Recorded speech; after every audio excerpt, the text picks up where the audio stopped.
Hoje nós vamos dar continuidade às aulas dos cordados. Hoje vamos ver um pouquinho sobre anfíbios, répteis, aves e mamíferos. Esses animais constituem o grupo dos tetrápodas. Tetrápodas são os animais que têm 4 membros, adaptados ao meio terrestre e também ao meio aquático. Tudo bem? Por exemplo, podemos citar a baleia, o morcego, o homem, né, como mamíferos que são adaptados a vários ambientes. Os répteis, nós temos as tartarugas, os lagartos. Os anfíbios, nós temos a rã, a perereca, o sapo. E as aves, né, são as belas aves, coloridas, cheias de penas. Então, esses animais todos vão estar aqui na nossa aula até o final, mostrando especialidades e características de cada um.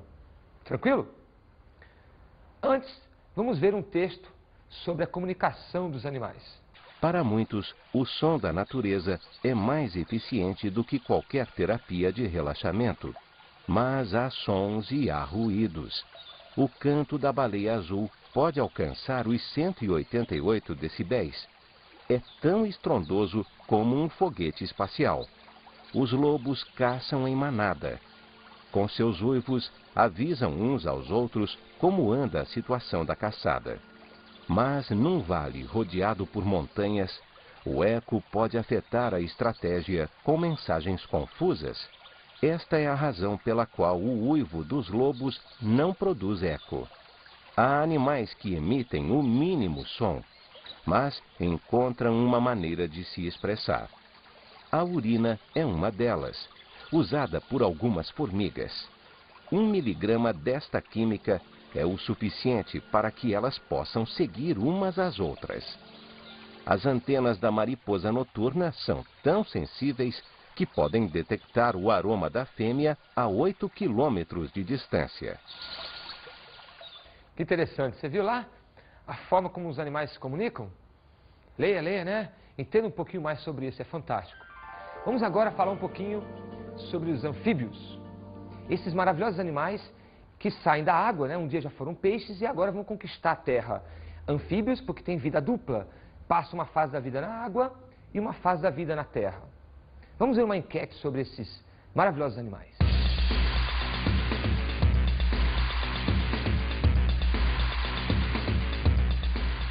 O senhor acha que sapo vive na água ou na terra? Na água, né? E a senhora acha o quê? Ah, na água também. E você acha que sapo vive na água ou na terra? Vou junto na água. Vai na água? Vou na água. E você? Jogar na terra. E você? Terra. Nos 2 lugares, na água e na terra. Nos 2 lugares. O que você acha? Nos 2 lugares. E você acha que vive onde? Nos 2 lugares. Água. Nos 2. Nos 2. Nos 2. Na água. Na terra. E você? Acha o quê? Na água. Ele nasce na água, depois vive na água e na terra. Na água e na terra. Você viu que confusão? Uns dizem que vivem na água, outros dizem que vivem na terra, uns falam do sapo, outro da rã. Beleza. Vamos agora então passar limpo tudo isso. Os anfíbios são animais que têm 2 períodos biológicos. Eles começam na água na forma de larvas e vão terminar na terra na forma de adultos. Eles têm uma característica morfológica bem interessante. A pele deles é muito fina, bastante úmida e vascularizada. Isso vai ser importante para a respiração desses animais e esse é um dos fatores que obriga esses animais a viverem, né? O hábitat deles, né? A viverem em ambientes sempre úmidos. Eu não consigo imaginar alguém descobrir um sapo ou uma rã no deserto. Não existe. Por quê? Eles têm que estar sempre próximos de ambientes aquáticos para manter a umidade da pele para que eles consigam realizar as trocas gasosas. Por serem animais anfíbios, eles nascem na água na forma de larvas. E a larva mais famosa é o girino, que se apresenta no sapo. Essa larva surge de um ovo, né? O girino, então, tem uma cauda e um corpo que o pessoal chama de cabeça, né? Que na verdade é um corpo. E aos pouquinhos essa cauda vai se perdendo e vão surgindo patas. E com o passar da evolução do animal, esse indivíduo vai sair, então, da água para a terra. E quando ele sai para a terra, ele já consegue andar, já consegue pular, né? E aí ele vai assumir a sua forma adulta. O girino, então, é a fase larval e o sapo, ou a rã, a fase adulta, mas não podem se distanciar demais dos ambientes aquáticos devido à característica que eu citei anteriormente, que é a umidade da pele. Tranquilo? Então, hábitat, ambientes aquáticos e ambientes úmidos, ambientes sombreados, fases larval girino e adulta. Isso caracteriza, então, basicamente um anfíbio. Uma outra característica interessante é que eles ainda herdam dos peixes a heterotermia. O que quer dizer isso? A temperatura do corpo varia ou se adapta de acordo com o meio ambiente. Esses animais também podem ser peçonhentos. Existem rãs e pererecas que produzem secreções que podem ser fatais aos humanos e a outros animais. E as pererecas, então, são interessantes porque quanto mais venenosa ela é, mais colorida, mais viva é a cor desse animal, justamente para avisar os predadores de que, ó, eu sou venenoso, eu vou te matar. Vamos falar um pouquinho agora sobre os sistemas, né? Vamos evidenciar aquilo que é mais importante. Sua pele é lisa, úmida e bastante fina e bastante vascularizada. Vascularizada justamente para a circulação passar sobre a superfície e haver a troca gasosa. Uma outra característica é que a pele desses animais apresentam glândulas que secretam muco. Para que esse muco? Para que a pele se mantenha sempre úmida. A umidade chega na pele, toca na pele e a substância mucosa mantém agregada essas moléculas d'água e a pele então permanece o tempo todo úmida. O sapo então e a perereca, por exemplo, são pegajosos, são gelados. Uma outra característica interessante é a língua desses animais. A língua desses animais é chamada de língua protrátil e ela é totalmente pegajosa. Então está passando uma mosca ou um mosquito ali na frente e ela se lança sobre esse animal, sobre essa mosca, e aí ele traz a mosca para dentro, colada, né, na língua pegajosa. A respiração. A respiração desses animais pode ser de dois modos. Se o animal é larva, se é um girino, a respiração será branquial, como a grande maioria dos animais aquáticos. E quando eles vêm para a terra, como nós já comentamos exaustivamente, a respiração passa a ser pulmonar, em menor proporção, e cutânea, ou seja, pela pele, em maior proporção. Uma outra característica importante é o coração desses animais. O coração desses animais já evoluiu dos peixes. Enquanto que o dos peixes tinha 2 cavidades, o dos anfíbios irão ter 3 cavidades. 2 átrios e um ventrículo. Vem comigo aqui, João. Olha o que eu estou aqui mostrando para vocês. Olha que bonitinho.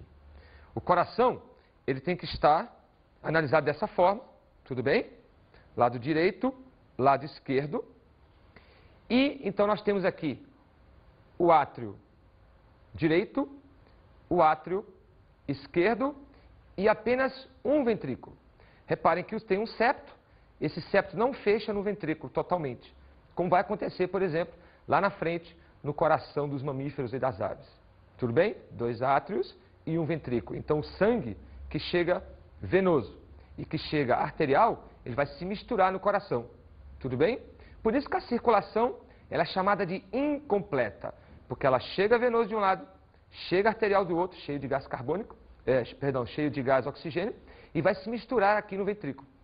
E a excreção desses animais, como é que se processa? Depende. Se ele for uma larva, né, se estiver na água, a excreção, ou seja, a substância nitrogenada liberada vai ser a amônia. Serão então chamados esses animais de amoniotéricos. Mas se ele está na terra, como um sapo adulto, aí a excreção dele será de ureia. Ou seja, a substância nitrogenada liberada será a ureia. E aí eles passarão a ser chamados de ureotéricos. Vamos falar um pouquinho de reprodução. E quando eu falo de reprodução, eu me lembro da minha Bibi, né? Olha a Bibi. Bibi. Taranã. A reprodução desses animais se processa do seguinte modo. A reprodução ela é cruzada, mas a fecundação é externa. O sapo tem dimorfismo sexual. O sapo macho se diferencia do sapo fêmea. Então tem um sapo macho que é menor e o sapo fêmea que é maior. O sapo fica em cima da fêmea e aperta a fêmea, obrigando ela a liberar os seus óvulos. E aí ele, conforme vai apertando a fêmea, ele também vai secretando o seu sêmen. Esse sêmen depois vai se misturar com os óvulos e aí vai acontecer a fecundação. Então a fecundação ela é externa. Tudo bem? Quando você vai num ambiente aquático e vê uma espumazinha perto dos capins, aquilo com certeza é sêmen e óvulos de sapo que está acontecendo uma fecundação. Daí vai nascer a larva, que no caso de um sapo é o girino. Vamos agora falar da classificação desses animais. Os anfíbios se dividem em 3 classes. Vamos ver rapidinho cada uma delas. Vamos começar aqui com os anuros, que se caracterizam por não apresentar cauda. Os anuros têm os maiores representantes dos anfíbios, no caso são os sapos, as pererecas e as rãs. Vamos ver as diferenças básicas entre cada um. O sapo, por exemplo, possui as glândulas parótidas, que eu vou agora te mostrar no desenho, onde elas estão localizadas. Olha só, as glândulas parótidas são essas tumefações logo abaixo dos olhos e elas podem ter veneno. Só que elas não são contrácteis, é necessário que alguém contraia essa glândula. Então, quando o animal come o sapo e ele aperta o sapo, essa glândula, então, libera a substância venenosa. Ele sozinho não tem condição de liberar a substância venenosa, por isso não tenham medo do sapo. Depois, temos as pererecas. Elas não têm as glândulas parótidas e elas têm ventosas nos dedos, por isso que elas estão sempre penduradinhas numa árvore ou no teto da tua casa. Olha que bonitinha a perereca, ó. Tá aqui as ventosas e com isso elas conseguem ficar na superfície, principalmente por superfícies ásperas e lisas. Tá legal? Podem ser venenosas ou não, tem um colorido muito evidente e elas são muito pequenininhas. A Amazônia, por exemplo, é o paraíso das pererecas. E depois nós temos as rãs. As rãs também não têm glândulas parótidas, mas a diferença delas para as pererecas é que elas têm membrana nos dedos e são bem maiores, né? Inclusive as rãs podem ser comestíveis, né? Olha que bonitinho a rã, olha só, está aqui uma grande diferença, as membranas nas patinhas das rãs. Legal? Agora você sabe diferenciar esses animais. Vamos ver uma outra classe, os urodelos. Eles têm cauda e eles são assim os mais charmosos dos anfíbios. No caso, as salamandras são os representantes. Olha a salamandra. 2 tipos de salamandra, tá? 2 espécies. E essas salamandras, elas cabem na palma da tua mão. Tudo bem? Tranquilo? Vivem dentro da água, principalmente na fase larval. A fase larval das salamandras chamam-se axolotes ou axolotes. Depende. Então tem os girinos, tem os axolotes. O outro animal são os aptas ou gimnofionas. Esses animais têm como representante a cobra cega. Daí o corpo serpentiforme. Olha só como é que ela é. Ela tem uma cabeça verdadeira e uma cabeça falsa. A cabeça verdadeira, onde está toda a boca, os olhos, etc. E a cabeça falsa para enrolar predadores. Eu falei enrolar predadores. Ela fica balançando lá a cauda, aí o bichinho come aquela cauda dela, pensando que é a cabeça, e ela vai embora, se enfia na terra e some. Em questão de tamanho, algumas espécies parecem desafiar as leis naturais. Este é o caso da chamada rã paradoxal. O girino é 5 vezes maior que seus pais. Vamos agora falar dos répteis. Vamos chamar uma enquete para saber se as pessoas conhecem o que é um réptil.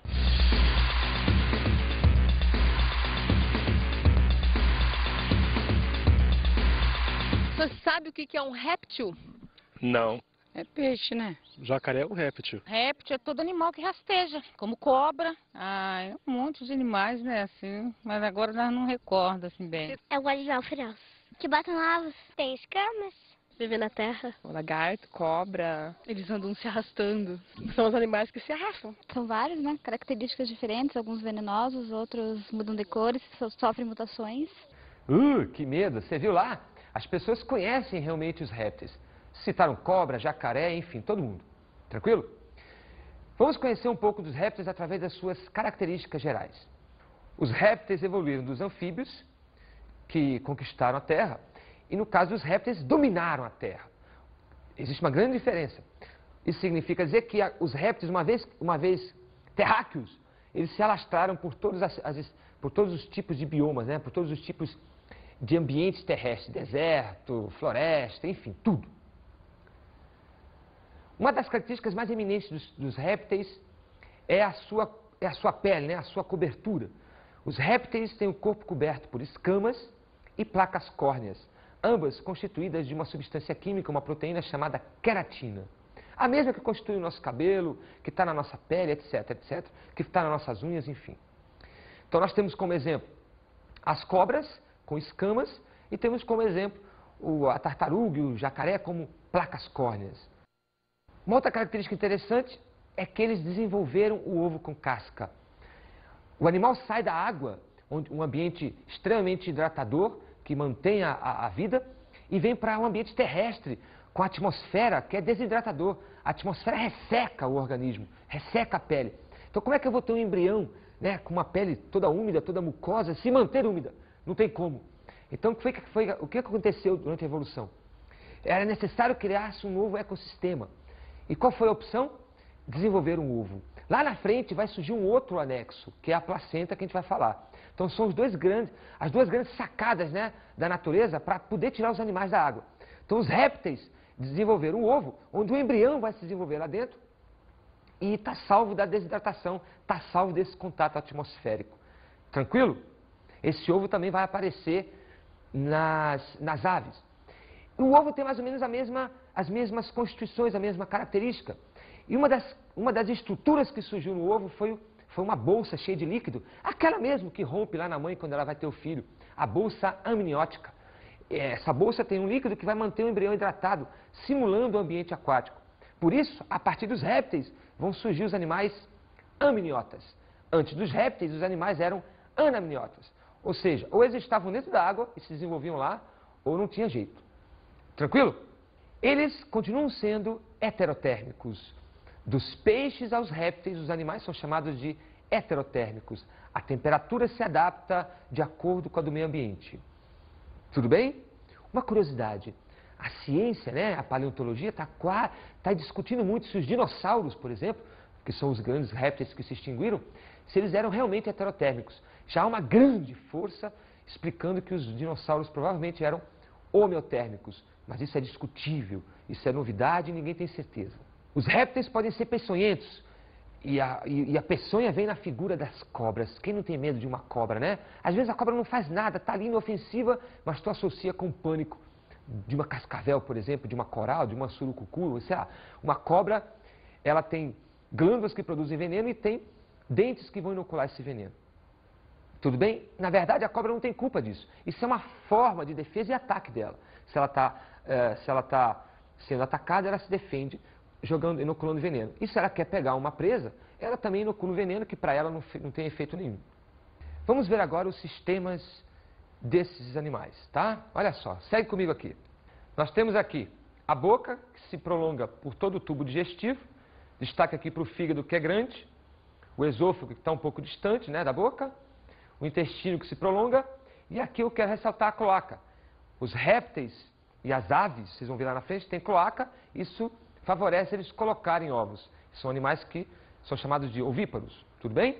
Uns rins bastante desenvolvidos, dada a envergadura desses animais. E aqui são as placas, né, que vão compor a sua pele, a sua epiderme. É uma pele seca, sem glândulas e totalmente cornificada. Ou seja, como se o corpo desse animal fosse todo coberto de unha. A única região que não é cornificada e que também pode sofrer uma respiração, pode ocorrer uma respiração, é, no caso, a cloaca. Tudo bem? Respiração desses animais é pulmonar completamente. Eles não têm outra saída. Ou respira pelo pulmão, ou não tem jeito. Tá? Agora, olha o coração dos répteis. Eles ainda apresentam, os répteis de um modo geral, tá? Apresentam 3 cavidades. 2 átrios e 1 ventrículo. Mas observem que esta estrutura chamada de septo de Sabatier, ele já se prolonga até quase colar no ventrículo. Quer dizer, quase existe 2 ventrículos. Esse quase só vai aparecer nos crocodilianos. Ou seja, de todos os répteis, apenas a classe dos crocodilos é que apresentam o septo totalmente fechado, e aí o coração vai ter 4 cavidades, 2 átrios e 2 ventrículos, no caso dos crocodilos, como mostra uma imagem aí que vocês estão vendo. Essa imagem também vai mostrar para vocês que existe uma conexão entre os dois vasos que saem, as duas artérias, né? Os 2 vasos que saem dos ventrículos. No caso, a artéria pulmonar e a aorta, elas convergem, elas colam-se entre si e aparece um orifício chamado de forame de Pannisa. É apenas ali no forame de Pannisa que vai acontecer a mistura de sangue. Então, mesmo assim, a circulação dos répteis é chamada de circulação incompleta. Circulação incompleta porque o sangue se mistura. No caso dos répteis, de modo geral, o sangue se mistura no coração e nos crocodilianos a nível de artérias. Tá legal? Beleza? Sobre a excreção, surge uma novidade com esses animais. Eles agora passam a liberar ácido úrico. Rapidinho, uma curiosidade. Os peixes liberam amônia porque a amônia é muito tóxica e muito solúvel em água. Como eles vivem na água, está tranquilo. No caso dos répteis, vão liberar ácido úrico porque é menos tóxico e menos solúvel em água. Como o animalzinho está sendo criado dentro do ovo, então é necessário que ele libere uma substância que não vá o intoxicar. E os animais terrestres, de modo geral, que não colocam ovos, eles vão liberar ureia. Justamente porque a ureia é mais ou menos solúvel e é menos tóxica que a amônia. Então, o que vai acontecer? Nós temos aí, no caso da condição dos animais que colocam ovo com casca, a produção e a liberação de substâncias nitrogenadas na forma de ácido úrico. Você já sabe, então, que as aves também vão liberar o quê? Ácido úrico. Tudo bem? Tranquilo? E a reprodução desses animais? A reprodução desses animais é tranquila. Eles são animais que se reproduzem de modo sexuado, e como eles inventaram o ovo, então eles são ovíparos, eles colocam ovos. Ah, mas a tartaruga vive no mar, e ela é aquática, como é que pode? Ela vem na terra, assim como o jacaré, como qualquer outro réptil, faz um buraquinho, coloca lá seus ovos e vai embora de novo. Ela faz o buraquinho justamente para tentar manter a temperatura ideal e para que os ovos se escapem dos predadores, né? Qual é o animal que não gosta de um ovinho, né? Vamos então classificar esses bichinhos, né? Vamos organizar eles na nossa cabeça? O primeiro grupo é a classe dos lacertídeos, né? Ó, lacertídeos lá, lagarto. Olha a imagem, olha que bonitinho, tá? Animais que têm patas, parecem serpentes, parecem cobras, mas a diferença é que eles têm patas. Quer ver? Depois vem os ofídeos. Olha os ofídeos como são. Parecem lagartos, só que agora sem patas. Tem muitas explicações. Dizem que as cobras já foram lagartos ou que os lagartos já foram cobras. É uma loucura. O fato é que eles se parecem. Vamos lá depois. Os quelônios. Os quelônios têm como característica, como representante, perdão, as tartarugas, que no caso são animais, são répteis aquáticos, e os cágados, jabutis, que são os quelônios terrestres, né? Eles se caracterizam ambos pela presença dessa carapaça, né? Que vai definir. Uma curiosidade, a carapaça dos machos, embaixo, ela tem uma pequena cavidade que permite com que ele monte, né? Suba na fêmea para acontecer a reprodução. E a fêmea é totalmente plana. Então, quando você vira um jabuti ou um cágado, você sabe que é macho ou que é fêmea, baseado na cavidade, na concavidade. Macho é côncavo e fêmea é reto. E, por último, os crocodilianos, onde estão os crocodilos, os alligators e os jacarés. No Brasil, nós temos os jacarés de várias espécies. Os crocodilianos, eles podem ser marinhos ou de água doce. Os maiores crocodilos que se tem notícias são do Nilo, né? São gigantes, né? Grandes predadores. Os répteis não geram calor interno, mas para permanecerem ativos, têm que controlar cuidadosamente a temperatura corporal, que deve estar entre os 30 e os 40 graus centígrados. Abaixo desses valores, começam a perder atividade e se deitam ao sol. Para receber calor mais eficientemente, achatam o corpo para que fique mais encostado à rocha quente. Os répteis de zonas tropicais raramente necessitam de apanhar sol, mas os de zonas temperadas ou desérticas passam parte do ano em hibernação ou estivação, até que as temperaturas sejam adequadas. E agora as aves. Vamos ver o que o pessoal acha sobre esse bichinho? Olha a enquete.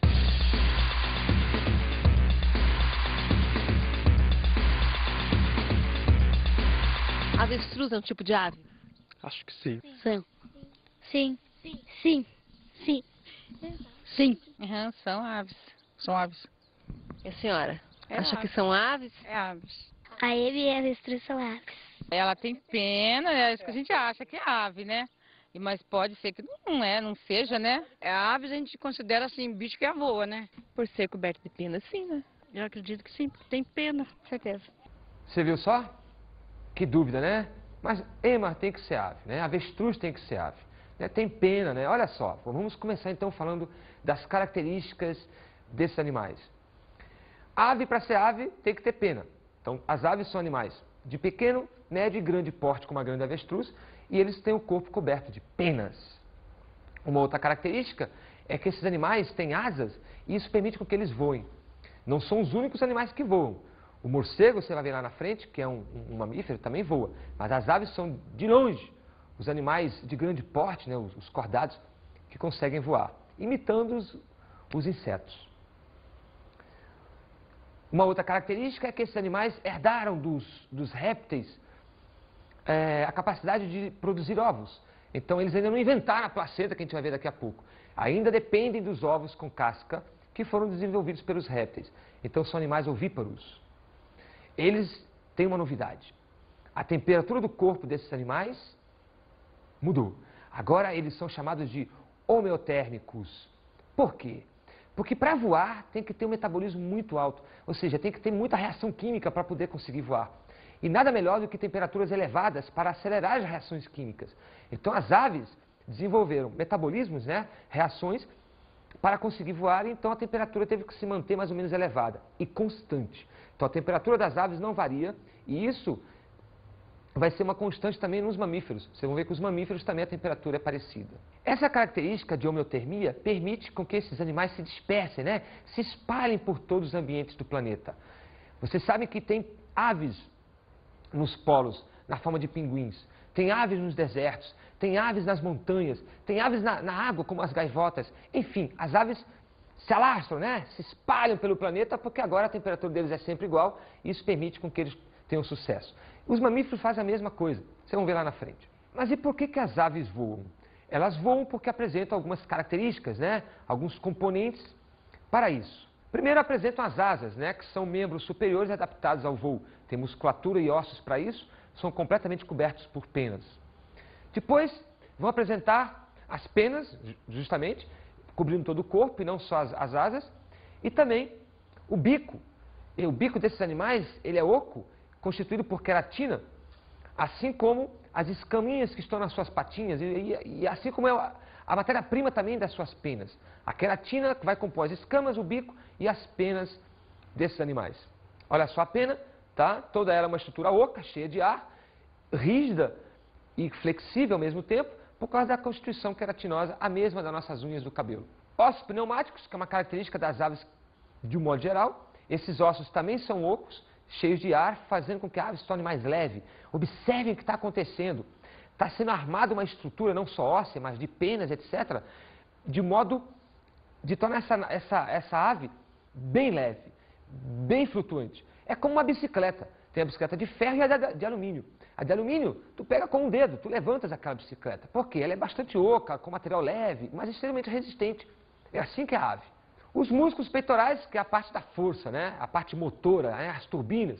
Esses músculos são grandes e vão fazer com que a ave consiga contrair as asas e ganhar autonomia de voo. E esses músculos estão presentes num grande osso no seu peito, chamado de carena ou quilha. Metabolismo acelerado, né? Que permite com que as aves ganhem autonomia de voo. E a homeotermia fecharia então o conjunto de características que permitem a autonomia de voo a esses animais. Tudo bem? Tranquilo? Uma curiosidade, a temperatura das aves que voam, de modo geral, permanece em média de 40 graus Celsius, enquanto que a nossa, 36,5 graus Celsius. Olha só, isso quer dizer que se a gente pudesse alcançar 40 graus Celsius, poderíamos voar? Bem, não é só um fator, mas se a gente tivesse N conjuntos de fatores, N fatores de modo geral, a gente poderia voar, quem sabe, né? Beleza? Vamos ver agora os principais sistemas desses animais. Vamos nos ater ao sistema digestivo. O sistema digestivo desse animal é bastante complexo. Apresenta o papo, que é uma bolsa que surge do esôfago, onde não tem enzimas, mas apenas vai amolecer o alimento, haja vista que esse animal não tem dentes para triturar esse alimento. Depois o alimento passa para o proventrículo, que é uma espécie de estômago químico, onde vai ajudar a quebrar as cascas e alguns componentes do alimento. E a moela, que é uma musculatura, né, que vai amassar o alimento. A moela, então, é um músculo que vai amassar o alimento que já está totalmente amolecido por esses dois órgãos anteriores. E aí vem o intestino e tal, até chegar na cloaca. Esse animal tem cloaca, por quê? Porque ele é ovíparo, assim como os répteis colocam ovo. Tudo bem? O sistema respiratório se destaca também, por quê? Porque existem ali os sacos aéreos, uma característica exclusiva dos animais, das aves, né? E esses sacos aéreos têm dupla função. Uma, vão melhorar, vão otimizar a respiração pulmonar desses animais, e otimizar o voo, a autonomia de voo. Ou seja, o animal precisa respirar menos porque tem reserva de ar. E uma outra característica dos sacos aéreos é que eles vão ajudar o animal a ficar mais leve, dependendo da quantidade de ar que vai estar dentro deles. Tudo bem? Então, levitação e respiração densidade, né? E respiração seriam as duas principais características ou importâncias funcionais dos sacos aéreos. Uma curiosidade é que na traqueia, né? Existe ali uma estrutura, né, uma tumefação, uma diferenciação que vai ser responsável pelo canto das aves. O coração das aves já sofre uma grande evolução a partir do coração dos crocodilos, dos jacarés. Bem, as aves agora vão apresentar 4 cavidades, 2 átrios e 2 ventrículos. Observe que o lado esquerdo está completamente fechado e isolado do lado direito. Tranquilo? Bem, esse coração é um coração perfeito. Por quê? Porque o sangue de um lado não se mistura com o de outro. Então o sangue chega venoso e vai sair venoso pela artéria pulmonar. E o sangue vai chegar arterial e vai sair arterial pela artéria aorta. Daqui a pouco, no futuro, nós vamos ver isso na circulação humana, né? A circulação pequena e grande, lembra disso? Então você vai ver o que é a circulação. Então nós temos circulação de um lado, circulação de outro, arterial, venosa e não há mistura. Esse tipo de circulação, nós chamamos ela de dupla, porque passa 2 vezes pelo coração, e completa, porque o sangue não se mistura. Tudo bem? Só para lembrar, nos anfíbios e nos répteis, a circulação também é dupla, só que é incompleta. A excreção desses animais também é de ácido úrico. São chamados por isso de uricotélicos. Vamos agora falar um pouquinho da reprodução. Como colocam ovos, são animais ovíparos. Eles têm reprodução cruzada e interna. Lembra do galho e da galinha? Um fica sobre o outro e ejacula o sêmen dentro da cloaca e aí segue até chegar nos ovários, enfim. Tranquilo? São ovíparos por quê? Porque eles colocam ovos e vai haver desenvolvimento do embrião dentro desses ovos. Tá? É uma pequena diferença para os répteis. Os répteis são ovíparos, mas do tipo ovovivíparos, porque dentro do ovo, quando ele sai, já sai uma cobrinha, já sai um lagartinho, já sai um jacarezinho, que vai terminar de se desenvolver lá embaixo da terra, lá embaixo das folhas. Nas aves não, sai uma gema que depois vai haver desenvolvimento de um pintinho, ou sei lá, de um pinguim, etc, etc. Vamos agora falar um pouquinho da classificação desses animais. Esses animais são divididos em 2 grupos. Os que não voam, chamados de ratitas, como tem o exemplo aí, uma ema, né? Tem o kiwi, enfim, tem alguns animais que não voam, o pinguim.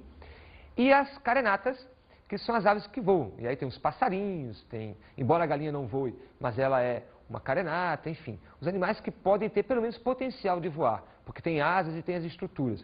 Eles não necessariamente têm que voar, mas podem dar grandes pulos. Tudo bem? É impossível imaginar isso de uma ema ou de um pinguim. Tá? Esses animais estão adaptados a correr, no caso da ema e da avestruz, ou adaptados a nadar, como o pinguim. A velocidade impressiona, mas a resistência é incrível. E aqui, as honras vão para o gavião comum da Europa e Ásia. Este pássaro pode permanecer no ar até 3 anos, sem necessidade de fazer nenhuma parada técnica. Come, dorme e acasala enquanto voa. E somente aterriza para pôr seus ovos, dar um descanso às asas ou simplesmente porque está aborrecido.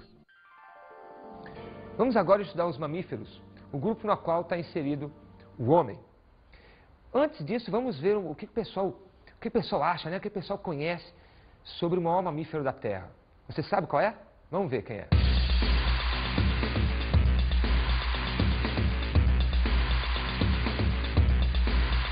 O maior mamífero, eu acho que é o hipopótamo. Eu acho que é o leão. A baleia é um mamífero. Qual é o maior mamífero? Eu acho que é a baleia também. É maior baleia. Elefante? Não sei. Leão? A baleia. O que você acha? Qual é o maior mamífero? Baleia? Sei lá. Baleia. Elefante? Baleia. Hipopótamo. Baleia. Baleia. Baleia azul. Baleia. A baleia azul. A baleia. A baleia. Eu não sabia, fiquei sabendo hoje. A gente está sempre aprendendo. Viu só? Saiu de tudo. Mas o maior mamífero que se tem notícia hoje vivo é a baleia azul, com mais de 30 toneladas. Isso dá mais ou menos uns 300 BAs. Lembra do BA? Do Flamengão? Pois é. Isso é BA para mais de metro. Vamos agora nos aprofundar nas características dos mamíferos. Mamífero é mamífero quando? Apresentar pelos pelo corpo. Os pelos são características deles. Muitas glândulas distribuídas pela pele. Vou te destacar algumas. Glândulas sudoríparas que liberam suor. Glândulas sebáceas que liberam a gordura, essa que tanto dão trabalho, por exemplo, na pele das mulheres, né? Que vivem se limpando e tal. As glândulas mamárias responsáveis pelas mamas maravilhosas. Temos as glândulas pilíferas responsáveis pela formação do pelo, que é uma característica dos mamíferos. Enfim, muitas glândulas distribuídas pela pele e também dentro dos nossos órgãos, como pâncreas, fígado, etc. Outra característica é a presença do útero, um órgão exclusivo dos mamíferos, onde vai haver o desenvolvimento do bebê, né, do futuro filhote, né, do mamífero, do boizinho, do bezerrinho, etc. Outra característica é a presença do diafragma. É uma membrana que separa, por exemplo, a cavidade torácica da cavidade abdominal. O coração e os pulmões ficam em cima do diafragma e as vísceras ficam embaixo do diafragma. E o diafragma está diretamente ligado à nossa respiração. Uma outra característica é a presença da placenta, esse órgão que vai ser responsável, né, pelo desenvolvimento da criança no útero. A placenta vem substituir o ovo que foi inventado pelos répteis, copiado pelas aves. Tranquilo? Essas, entre outras, mas essas são as principais características que definiriam ou que seriam exclusivas de um mamífero. Vamos agora falar dos sistemas. Um dos sistemas que se destaca é o sistema tegumentário, o sistema onde está a pele, que é cheio de glândulas, como eu já acabei de citar e como está você vendo aí agora. Tudo bem? Várias glândulas, entre elas se destaca a glândula mamária, daí o nome mamíferos. E agora vamos ver algumas das estruturas, alguns dos órgãos, né, através dessa figura aqui. Vem cá. Temos aqui o pulmão, mostrando que a respiração desses animais é pulmonar, o coração, e esse coração nós vamos ver já que ele apresenta 4 cavidades, eu vou mostrar uma imagem para você. O diafragma é uma estrutura única, exclusiva dos mamíferos, responsável pela respiração, aumenta o potencial respiratório. Temos aqui o fígado, que é bastante desenvolvido, justamente porque o metabolismo desses animais é alto, assim como o das aves, são animais que têm temperatura constante, então precisa manter o metabolismo elevado. Então o fígado está aí o tempo todo desintoxicando substâncias produzidas por esse metabolismo acelerado. O estômago também bastante desenvolvido, porque se o metabolismo é alto, para manter a temperatura constante, esse estômago então tem que estar o tempo todo digerindo comida, então esse animal come bastante. Os rins também bastante desenvolvidos, porque se o metabolismo é alto, se o estômago é grande, se come bastante, também produz bastante subprodutos, e isso tem que ser eliminado para que o animal não morra intoxicado. Bexiga urinária também é uma estrutura quase que exclusiva dos mamíferos na forma como ela se apresenta. A bexiga, como ela está desenhada aqui, ela é praticamente exclusiva dos mamíferos. Os mamíferos têm uma bexiga, um saco, né, onde vai ser armazenada a urina para depois ser eliminada. Essa urina é produzida pelos rins para depois ser eliminada pela sua uretra, né? Vamos agora ver o sistema digestivo. Em especial, o sistema digestivo dos ruminantes. É isso mesmo. O que é um ruminante? Acho que todo mundo já deve ter tido contato com um boi comendo. O boi está comendo ali, está catando o seu matinho, de repente ele para, escolhe uma sombra, senta e lá fica mascando aquele capim que nunca acaba. Por quê? Porque ele tem um aparelho adaptado em armazenar a comida para depois ficar passando por um processo digestivo complexo e aí ele volta para a boca, engole, passa por uma série de câmaras até então sofrer a digestão final e ele fazer lá o seu cocôzinho que todo mundo conhece. Vamos então entender como é que é esse sistema digestivo dos ruminantes. Olha comigo aqui. Ele é composto por algumas partes. O rumen, o folhoso, o barrete e o coagulador. A ordem não é essa, mas a gente vai entender agora a ordem certa. Olha só. O animal consome o capim pela boca, sigo aqui essa linha verde, ó, e vai ser armazenada no rumen ou pança. O rumen é uma grande bolsa que não tem enzimas digestivas, mas lá tem bastante micro-organismos que vão quebrar a celulose do capim. Por quê? Porque esses animais, e praticamente nenhum ser vivo grande, de grande porte, consegue produzir a celulase, que é a enzima que vai quebrar a celulose, que é a substância química que compõe as células dos vegetais. Uma vez que esses micro-organismos quebram a celulose dos vegetais, a fermentação começa a acontecer, e aí o que vai acontecer? O animal regurgita, né, esse alimento para o barrete. No barrete vai acontecer o seguinte, vai passar mais um período aí sofrendo ação de micro-organismos e depois esse alimento vai ser jogado para a boca. E aí o boi vai terminar de mastigar esse alimento que já está praticamente amolecido, né? Praticamente digerido por aqueles micro-organismos, aquelas bactérias, aqueles protozoários que estavam fermentando esse alimento. Aí uma vez que o boi remastigou o seu alimento, esse processo chama-se ruminância, aí ele vai então reengolir o alimento e vai cair numa bolsa chamada de folhoso. O folhoso tem esse nome por quê? Porque o alimento ali dentro vai sofrer grande desidratação. Grande parte da água vai ser absorvida daquele capim que ele reengoliu e vai sobrar uma massa de capim, uma massa pastosa. E aí esse animal vai continuando o seu processo peristáltico, né? E o alimento então vai passar por uma outra área chamada de coagulador. O coagulador já é praticamente o estômago que a gente conhece, onde vai sofrer a ação do suco gástrico tradicional. A partir daí é uma digestão qualquer, como todo mundo já conhece, intestino e tal, até ser eliminado. Tranquilo? Então nós temos aí boca, a pança, da pança barrete, barrete boca, boca folhoso, folhoso coagulador e aí intestino delgado e vai embora até o ânus. Tranquilo? Essa é a digestão então de um ruminante, que são os animais que têm o rumen, a pança, né? Tranquilo? O coração dos mamíferos é o mais evoluído de todos os corações dos animais. Sem dúvida, é uma verdadeira bomba pulsátil que se divide em 4 cavidades, 2 átrios e 2 ventrículos. Assim como o coração das aves, o coração dos mamíferos também não ocorre mistura de sangue. Existe um lado, o lado direito com sangue venoso e o lado esquerdo com sangue arterial. Tudo bem? E o sangue não se misturam. Como o sangue passa 2 vezes pelo coração, dizemos, para cada ciclo cardíaco, dizemos que então a circulação ela é dupla. Como o sangue não se mistura no coração, dizemos que a circulação ela é completa.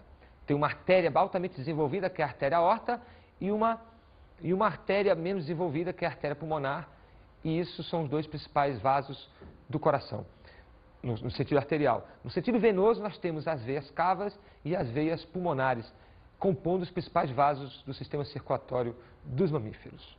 Quanto às excretas, a que eles mais eliminam é a ureia. Destacar também que eles podem eliminar ácido úrico e amônia, mas a excreta predominante dos mamíferos é a ureia, como a maioria dos animais terrestres que não colocam ovo. Tudo bem? Destaque aí para a presença da bexiga, que já foi comentado, onde se armazena a urina, produzida pelos rins, rica em ureia. Tudo bem? Essa ureia vem do metabolismo alto que os mamíferos têm, assim como, por exemplo, as aves também têm. Vamos agora falar da reprodução e a gente praticamente encerra essa parte de sistema, né? Como vocês acham que um mamífero se reproduz? Não precisa imaginar muito não, é só olhar para você. Assim como você se reproduz, um outro mamífero qualquer também se reproduz. Como é que é? Reprodução cruzada. Existe um coito, onde os órgãos penetram, ou seja, um pênis numa vagina, e acontece a ejaculação interna. Essa ejaculação está buscando o útero do animal, que é para haver fecundação nas trompas.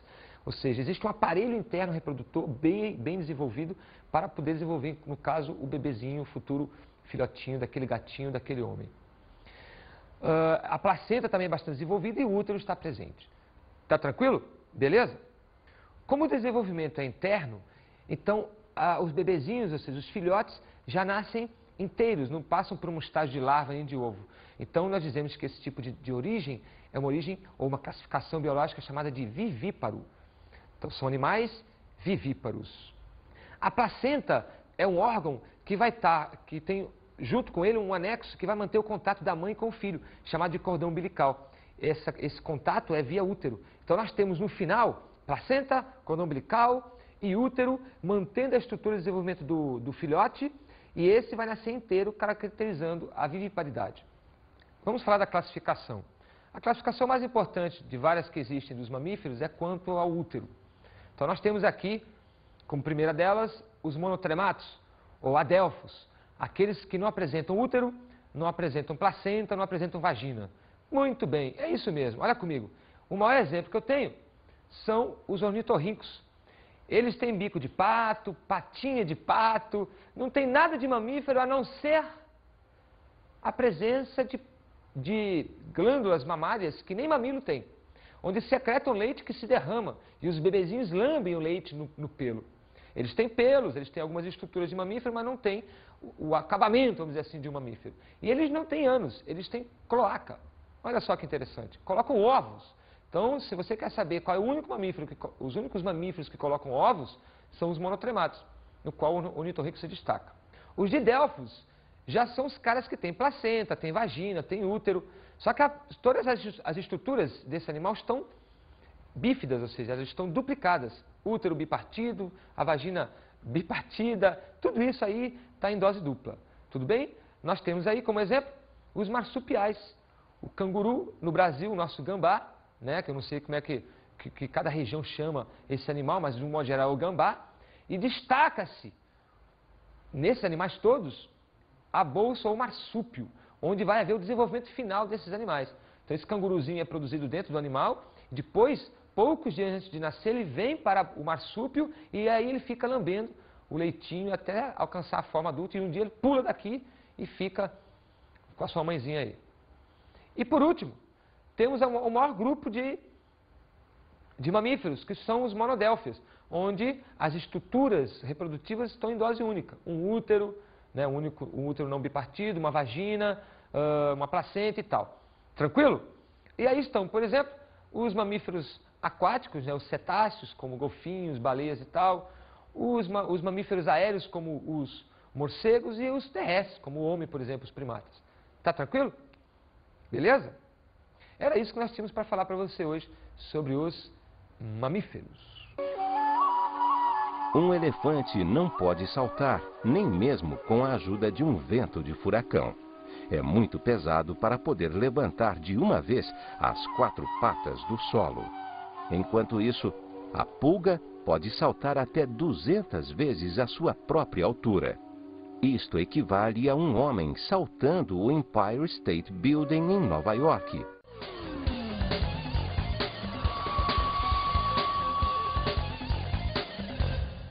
Uma dica que vou te dar é, quando tu estiver estudando o teu material didático, observa, né, detalhadamente as características que diferenciam um animal do outro. Por exemplo, quem tem saco aéreo? Tá vendo? Quem respira pela pele predominantemente? Quem tem placas córneas? Então, essas perguntas já têm resposta na tua cabeça. Então, isso vai fazer a diferença entre os 3 animais que a gente estudou nessa aula. Tranquilo? Bom estudo e sucesso. Tchau, hein?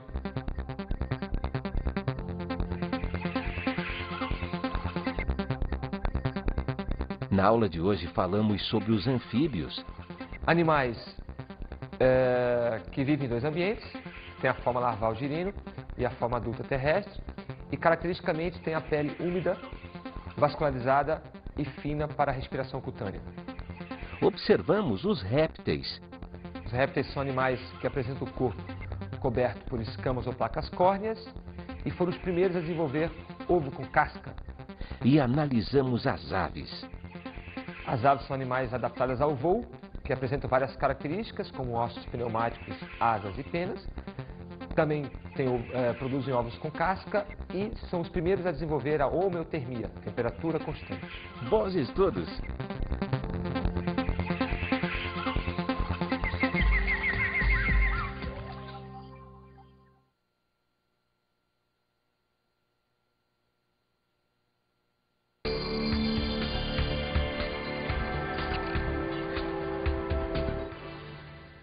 Professor, sugiro que monte grupos ou subgrupos, ou a turma toda, e vá a um zoológico e observe então os anfíbios, os répteis e as aves, faça as diferenciações não só estruturais e anatômicas, mas também comportamentais, evidenciando, por exemplo, a sociabilidade das aves.